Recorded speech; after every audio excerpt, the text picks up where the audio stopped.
Hello friends, இன்றைக்கி நம்ம பார்க்க போகிறது பிரெட் மசாலா டோஸ்ட். இது வந்து நீங்கள் ஈவினிங் ஸ்நாக்காகவும் எடுத்துக்கலாம், பிரேக்ஃபாஸ்ட்டாகவும் எடுத்துக்கலாம். நம்ம இதில் பன்னீர்லாம் சேர்த்து செஞ்சுருக்கோம். ஸோ ஃபுல் ஃபில்டாக ஒரு ப்ரோட்டீன் ரிச்சாக நமக்கு வந்து இந்த பிரெட் மசாலா டோஸ்ட் இருக்கும்.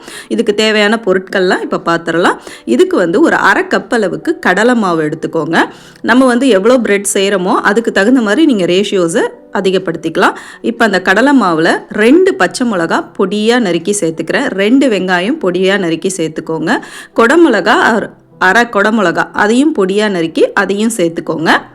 புதினா கொத்தமல்லி பொடியாக நறுக்கி தேவையான அளவுக்கு சேர்த்துக்கோங்க. உங்கள் டேஸ்ட்டுக்கு தகுந்த மாதிரி நீங்கள் சேர்த்துக்கலாம். இது கூடவே ஒரே ஒரு தக்காளி, சின்ன சைஸில் ஒரு தக்காளி பொடியாக நறுக்கி சேர்த்துருங்க. இது கூட இப்போ அடுத்து ஸ்பைஸ் பவுடர்ஸ்லாம் சேர்த்துடலாம். கொஞ்சமாக மிளகுத்தூள், தனி மிளகாய்த்தூள், உப்பு, ஜீரகத்தூள், கரம் மசாலா தூள், கொஞ்சமாக சாட் பவுடர் இருந்தால் அது சேர்த்துக்கோங்க, சாட் மசாலா. அவ்வளோதான் சேர்த்துட்டு இப்போ இதை நல்லா இந்த மாதிரி கலந்து விடுங்க.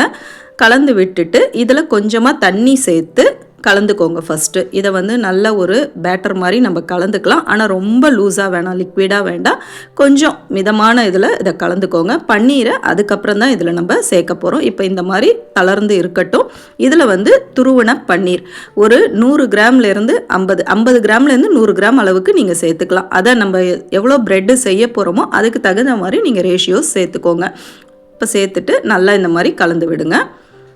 இப்போ நமக்கு வந்து இந்த ஃபில்லிங் ரெடி ஆகிடுச்சு. ஆனால் இதை வந்து நம்ம ப்ரெட்டுக்குள்ளே வைக்க போகிறதில்ல, ப்ரெட்டில் மேலே வந்து ஸ்ப்ரெட் பண்ணிவிட்டு நம்ம அப்படியே தோசை தவாவில் போட்டு அப்படியே எடுக்க போகிறோம்.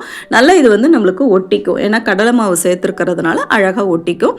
இப்போ ஒரு பக்கம் போட்டுட்டு இந்த மாதிரி மேலே வச்சுடுங்க. வச்சுட்டு மேலே வந்து அதுக்கப்புறம் நீங்கள் ஸ்ப்ரெட் பண்ணுங்கள். இதை வந்து ஸ்டவ் வந்து லோ ஃப்ளேமில் வச்சுட்டு இதை செய்யுங்க. இப்போ எண்ணெய் வந்து இந்த மாதிரி ஸ்ப்ரே பண்ணி விட்டிங்கன்னா நமக்கு வந்து சூப்பரான பிரெட் மசாலா டோஸ்ட் அருமையாக ரெடி ஆகிடும். கண்டிப்பாக செஞ்சு பாருங்கள், பிள்ளைங்க எல்லாமே விரும்பி சாப்பிடுவாங்க. இதில் வந்து நீங்கள் பாயில்டு எக்கு கூட துருவி சேர்த்திங்கன்னா இன்னும் நல்லாயிருக்கும். செஞ்சு பார்த்துட்டு எப்படி வந்ததுன்னு கமெண்ட் செக்ஷனில் ஃபீட்பேக் சொல்லுங்கள். நம்ம சேனலை ஃபஸ்ட் டைம் பார்க்குறவங்களா இருந்தால் சப்ஸ்கிரைப் பண்ணிவிட்டு பெல் ஐக்கானையும் தட்டி விடுங்க. இது மாதிரி இன்ட்ரெஸ்டிங்கான ரெசிபியில் சீக்கிரமே சந்திப்போம். தேங்க்யூ.